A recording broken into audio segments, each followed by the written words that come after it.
were you on 9/11?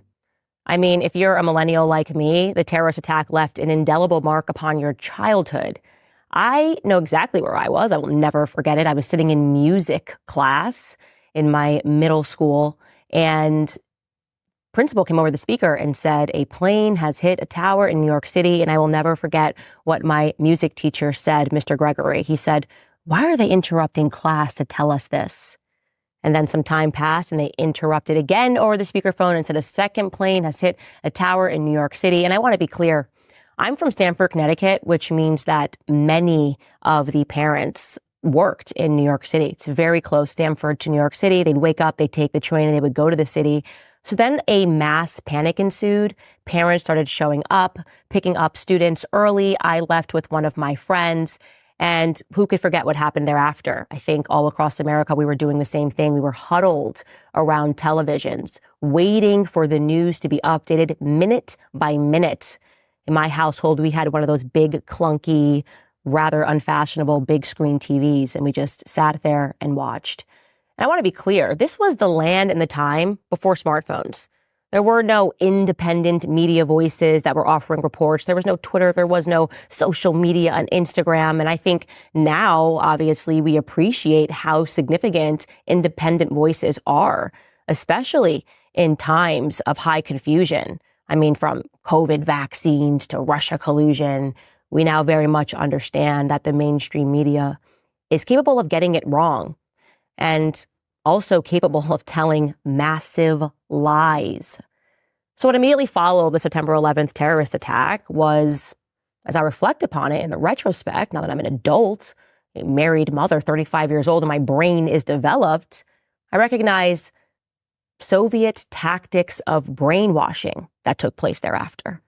I mean, every day, I was an 11-year-old child, 11-year-old, 12-year-old child. We were being told to stand for a moment of silence at 9:11 a.m. So picture little kids, 10, 11, 12, standing up for a moment of silence. And then over the speakerphone, they would tell us to think about and to remember the people that had died. Yeah, we were thinking about death every day at 9:11 a.m. A couple of years later, I entered high school, and my older sister's boyfriend made me watch a documentary. It was called Loose Change. I will never forget it. Never, ever forget it. I came out of watching that documentary, which I think if you looked it up today, it would say conspiracy theories about 9/11. But irrespective of how they want to categorize it, at the very least, you came out of it recognizing that not everything was told to the public about that day. Don't need to go too far, but there's no question that we were not told everything about that day and that many questions were not being answered. I mean, some of the things that we were even told make entirely no sense. For example, we were told that the terrorist attacks were executed by the Saudis, remember? Which totally explains why we then decided to go to war with Iraq, who had weapons of mass destruction that were never found. And who can forget how the newscasters told the public that they were definitely sure that it was the Saudis? Don't remember? Let's revisit it. Let's go back to 2001 and watch this clip from our trusted news source, CNN. Take a listen. Another development on Saturday, New York officials revealed at a news conference here in the city that a hijacker's passport was found blocks from the World Trade Center crash site, if you can believe that. No other details were given, but the discovery prompted the FBI and police to expand the search area down in Lower Manhattan. I like how even the newscaster says, if you can believe that, because nope, I refuse to believe that, and you should not either. You are telling me that somebody hijacked a plane, got onto the plane, crashed the plane exploded into fire, tower collapsed. They could not even find all of the human remains. But in all of this, in all of the fire, in the collapse of the building, and all the dust, in all the struggle, they found, and didn't give any details of how or who found it, the passport. The little paper passport survived everything. And they go, oh, well, look, this is one of the hijackers. This is one of the Saudi hijackers. He must have dropped his passport from the sky before he flew the plane into the building. And somehow they couldn't even find the audio boxes, the black boxes from the plane, but they have the passport. So here it is. Yeah. Nope, not going for that. Then, of course, there are those who believe that 9/11 was an inside job, a false flag event. And those people are deemed the craziest because how dare they? How dare they question that narrative? How dare you think that your government could be involved in a false flag attack at all? Well, let me tell you something, sweetheart. You don't have to believe that 9/11 was an inside job, but you better tether yourself to the understanding that false flag events are a reality. Not an imagination, not a conspiracy theory. It is a reality. And you want to know how we know that? Well, you can just look this up on Wikipedia if you don't believe me, because a former sitting president who was subsequently assassinated in the back of a car next to his wife, JFK, he refused to sign off on a false flag event. The CIA came to him. This is called Operation Northwood. You should look this up if you think that I'm making this up. The CIA came to JFK and they said, we have an operation. We want to go to war with Cuba. Okay.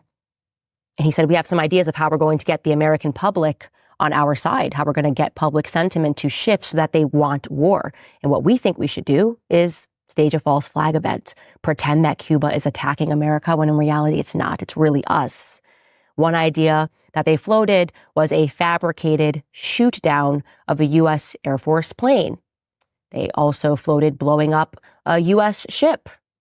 And other ideas that they had were just to orchestrate a series of terror attacks on United States citizens. They thought maybe in Miami, maybe in D.C., we'll just start killing people and blaming the Cubans. And JFK said, this is maniacal. I absolutely will not sign off on a false flag event against American citizens in order to get them to agree for us to go to war with Cuba. So yeah, those things do actually happen in the world. And there were plenty of Americans who thought that it was, at the very least, incredibly suspicious during 9/11, shortly thereafter, when this segment ran, also back in 2002, on ABC News as an update to a prior segment that they had done. Take a listen. In the days after the September attacks, there were countless rumors about strange coincidences surrounding the events. One report about a group of Middle Eastern men spotted the morning of September 11th parked just across the river from New York City has not gone away. Investigation of their presence has led to questions about whether Israel was conducting espionage on U.S. soil. We're joined now by ABC's John Miller with an exclusive report this evening. That's right, Elizabeth. This is a case that took the FBI and the CIA more than 2 months to sort out, while 5 Israelis waited in jail.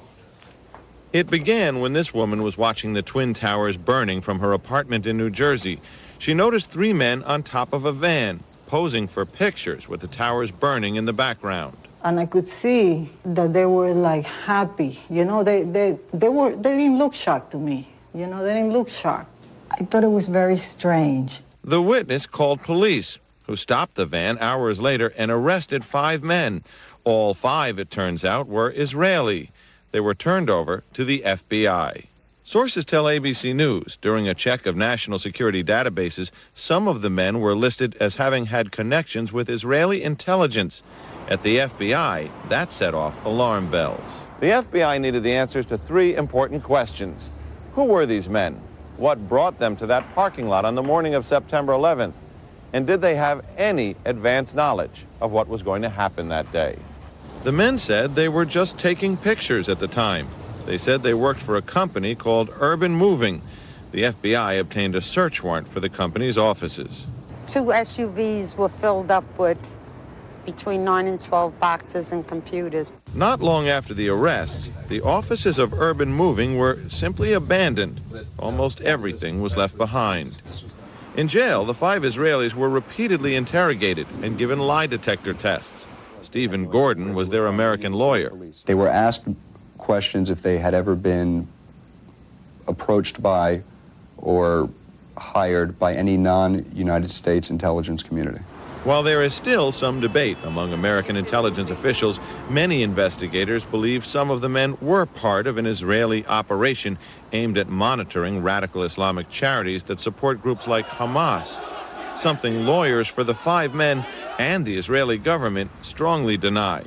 These 5 Israelis were not involved in any intelligence operation in the United States. The story is simply false.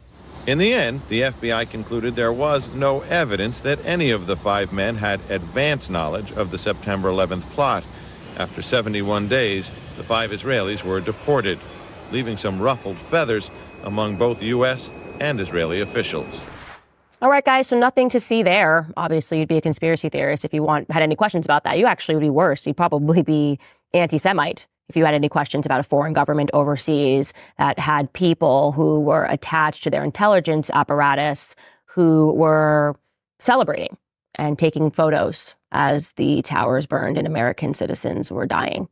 Yeah, don't be any of those things. Now, why are we talking about this? Well, we're talking about it first and foremost because America forever changed after 9/11.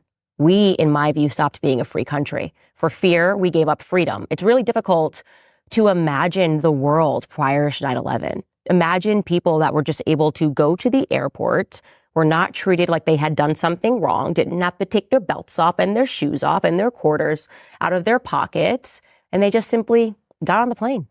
Yeah. We don't have it anymore. In fact, they collect even more information. Now they want to take your photo. We're all a suspect now. They essentially used our paralyzing fear and the media and the school system, stand up, the indoctrination, remember the people that died, to jam through the Patriot Act. We're also talking about this because they used that same fear to throw us into more endless wars in the Middle East. And if you remember those fear tactics as vividly as I do, then you might be looking around and recognizing a very familiar playbook. You're a terrorist sympathizer if you don't like bombs and war and dead people and, my gosh, the Muslims, they're bad. Yeah, no, I'm none of those things. What I am actually is an American, and I have questions. And while speech is still free in this country, I intend on asking them, because what could possibly be more American than that?